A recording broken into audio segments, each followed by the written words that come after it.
An all new components build offering top end 1080p gaming for $500? Fancy a gander? I should, Coco.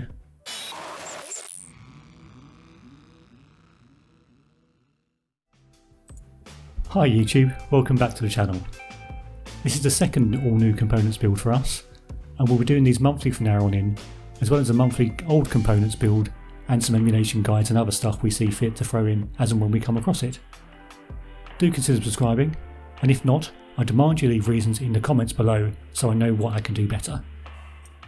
Our build today centres around the Ryzen 3 3100, so let's deal with the elephant in the room. Currently in the US, you can't seem to get this processor for its retail price. I've seen anything from $110 to $150 when it should be $100.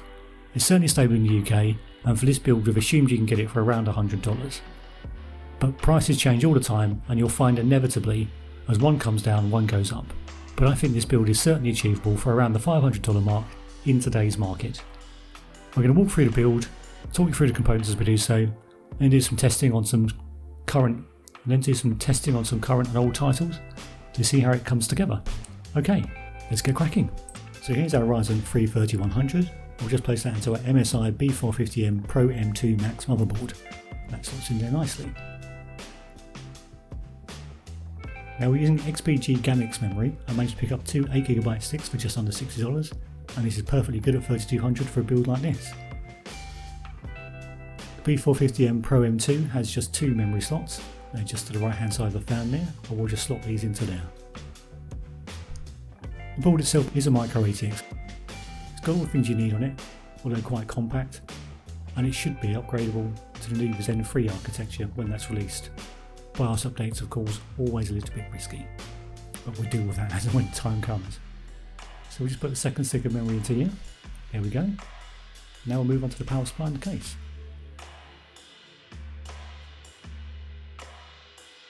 We're using the Corsair CB450. It's a 450 watt 80 plus bronze power unit, which I picked up for $40. It's not a bad price in today's market.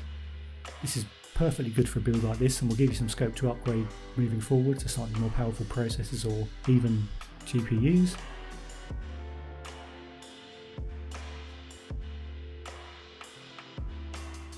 Don't forget those screws. We're just going to slot that fan down into our case, which is a CIT Legend, which I picked up for just under $30. I've used CIT cases before. They're perfectly fit for purpose, if not always necessarily the prettiest or the easiest to build in. This one was a bit tight around some of the points, but it all went together well enough in the end. So I'm just going to put that in the back there and screw the power supply in, and we're all done. So we'll just sort out some cabling and power some stuff up, which I will skip through to save you the pain of watching me put these leads into small plugs. Move on to our graphics card, the MSI Aero ITX 1650 Super. It's a 4GB GDDR6 card, which costs just under $160 in today's market. That just slots into our PCIe 16 slot there and screws in. This is a great entry-level GPU, be perfectly good for high-end 1080p gaming, great frame rates, and maybe even a bit more. And to the right-hand side there, you can see I've put in our storage, which is an ADATA 480GB SSD. So let's have a look at the build finished.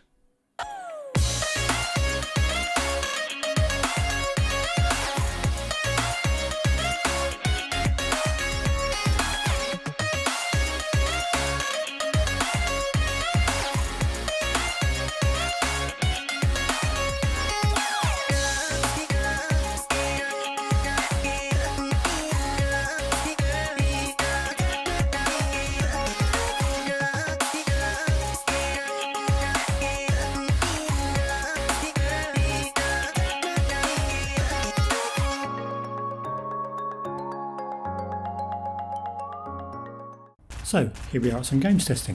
First up, Fortnite.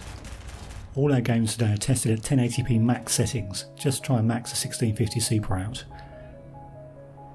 So as you can see on the top left hand corner, we've got our CPU usage and temp and our graphics card usage and temp, and we've got frame rates, average frame rates.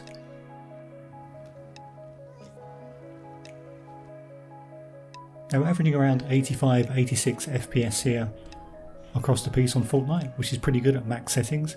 Max settings on all games tends to really test your GPU. Dropping down to medium would see this jump up quite considerably in frame rates if you're looking for something more competitive, but in terms of testing this particular graphics card and also to try and get the max beauty settings, for someone who's crap at the game, I'd rather look beautiful dying than not.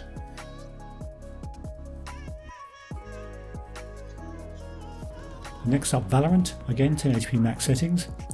Quite an easy game to run on today's tech. Although a new game, my first go playing it, quite enjoyed it, really good. Anyway, averaging 200-ish frames per second throughout the gameplay.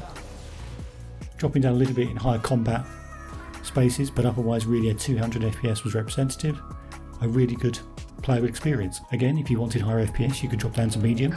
I'm sure you get quite a jump on this game. But it looks really good.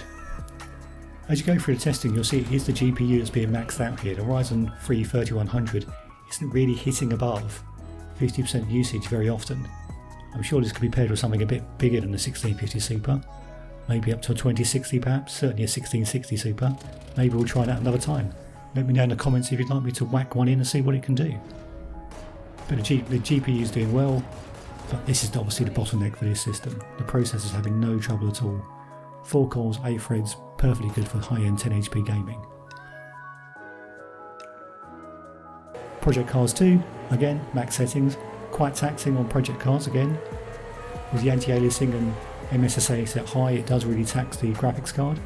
But again, we're averaging around 80 frames per second throughout gameplay.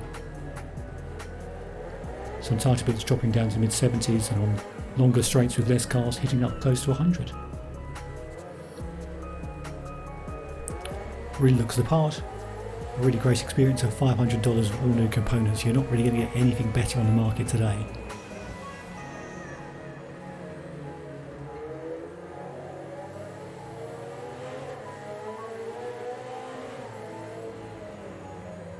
Although not particularly taxing as a game, it really is a good illustration of graphics and qualities with the light coming off and the shadows and reflections, and this looks really, really first class.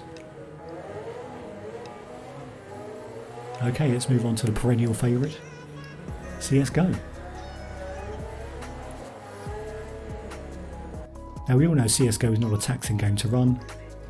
You're expecting pretty competitive frame rates, even on a $500 system. This doesn't disappoint, averaging over 200 FPS throughout gameplay. A little higher depending on what you're doing in some bits, but no struggle at all. Again, if you're looking to be slightly more competitive, you can drop it down to medium, and this would give you 250 plus, I'm sure. But this handles it really well.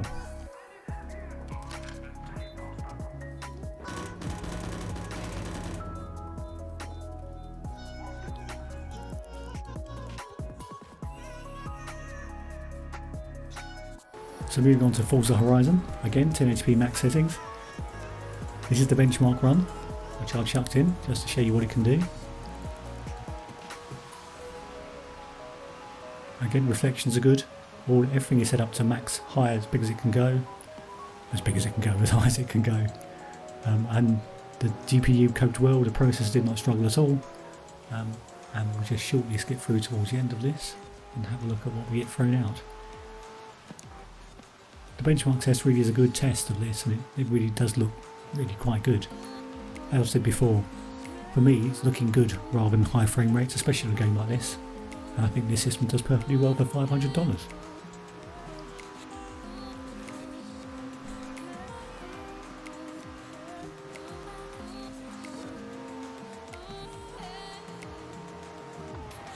And we go across the finish line. As you can see, ultra settings, 83 FPS averaged, first class. Right, so let's move on to another esports title. Have a quick shift here, Apex Legends.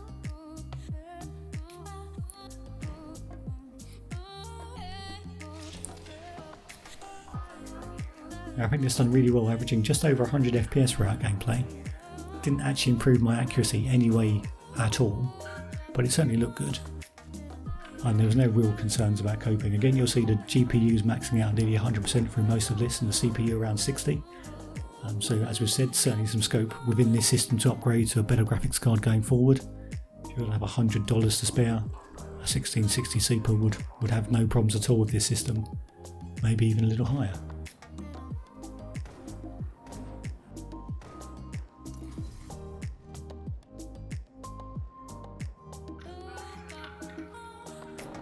Okay YouTube, I think we'll end it there.